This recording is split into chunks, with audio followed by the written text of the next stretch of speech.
आइए आज के इस दिलचस्प विश्लेषण की शुरुआत करते हैं। आज हम एक ऐसी खामोश लेकिन बेहद खतरनाक सच्चाई पर से पर्दा उठाने वाले हैं, जिसके बारे में अक्सर बात करने से बचा जाता है।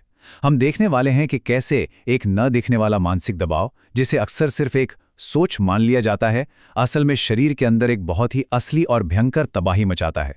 ये कोई मामूली बात नहीं है, ये सचमुच एक साइलेंट किलर है। इस विषय की गहराई तक जाने के लिए हम 4 मुख्य बिंदुओं पर बात करेंगे। पहला, द साइलेंट किलर। दूसरा, तनाव का विज्ञान। तीसरा, शरीर के अंगों पर इसका प्रभाव। और आखिर में, इस आधुनिक तनाव को मैनेज करने के तरीके। तो चलिए शुरुआत करते हैं भाग 1 से, द साइलेंट किलर। अब आते हैं भाग 2 पर, द साइंस ऑफ स्ट्रेस, यानी तनाव का विज्ञान। इस बायोलॉजिकल सफर को शुरू करने से पहले एक बहुत ही अहम सवाल उठता है। क्या तनाव वाकई सिर्फ दिमाग का वहम है? अक्सर ऐसा ही माना जाता है कि चिंता तो बस विचारों तक सीमित है। लेकिन ये सोचना कि स्ट्रेस का शरीर से कोई लेना देना नहीं है, एक बहुत बड़ी और खतरनाक गलतफहमी है। इस मिथक को तोड़ना बेहद जरूरी है, क्योंकि असलियत इसके बिल्कुल उलट है।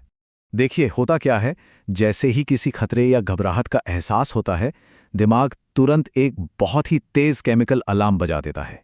शरीर पलक झपकते ही फाइट या फ्लाइट मोड में चला जाता है। इसका मतलब है कि पूरा का पूरा सिस्टम कॉर्टिसोल और एड्रेनलिन जैसे पावरफुल स्ट्रेस हार्मोन से भर जाता है। ये शरीर का अपना एक अचूक तरीका है, जो हमें किसी भी खतरे से तुरंत बचने या फिर उससे आमने सामने लड़ने के लिए तैयार करता है। और यहीं से एक बहुत ही दिलचस्प एवोल्यूशनरी मिसमैच, यानी विकासवादी बेमेल की शुरुआत होती है। आदि मानवों के जमाने में ये बायोलॉजिकल रिएक्शन जंगली जानवरों से जान बचाने के लिए एकदम परफेक्ट था। लेकिन आज के सर्वाइवल का तरीका बिल्कुल बदल चुका है।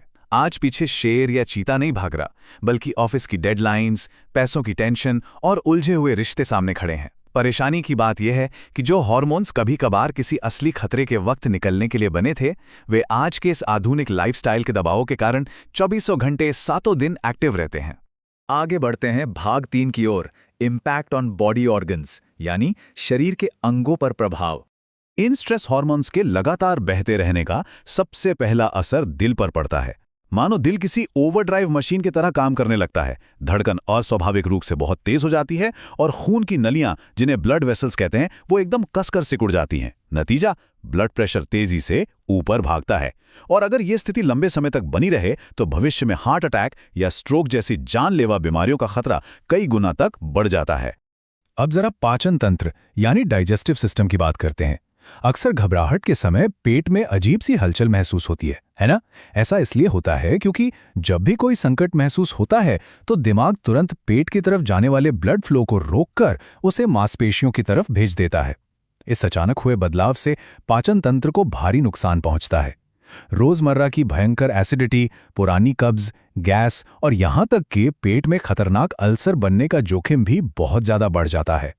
इसके अलावा शरीर के हर वक्त इस हाई अलर्ट मोड में रहने की वजह से हमारी सबसे बड़ी ढाल यानी इम्यून सिस्टम पूरी तरह से पस्त हो जाता है।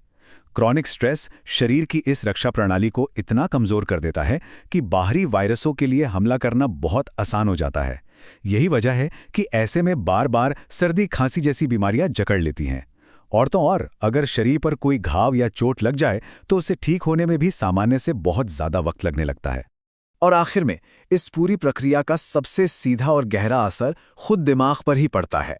दिमाग कभी शांत नहीं हो पाता, वो खुद को स्विच ऑफ ही नहीं कर पाता। इससे एक ऐसा खतरनाक चक्र शुरू होता है जिसमें लगातार मानसिक उथल-पुथल बनी रहती है, जो क्रॉनिक इंसोम्निया यानी भयानक अनिद्रा में बदल जाती है। सबसे चौंकाने वाली बात यह है कि ये लगातार तनाव असल में दिमाग की कोशिकाओं को सिकोड़कर छोटा कर सकता है, जिससे डिप्रेशन, एंग्जाइटी और याददाश्त कमजोर होने जैसी गंभीर समस्याएं जन्म लेती हैं।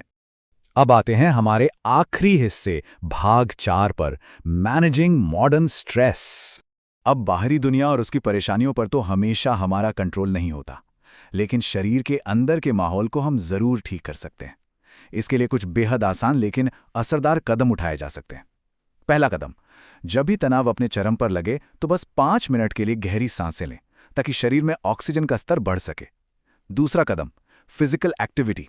थोड़ा तेज चलना, हल्की एक्सरसाइज या योग करना अतिरिक्त कॉर्टिसोल को शरीर से बाहर निकालने में जादुई असर करता है। और तीसरा सबसे जरूरी कदम, डिजिटल डिटॉक्स।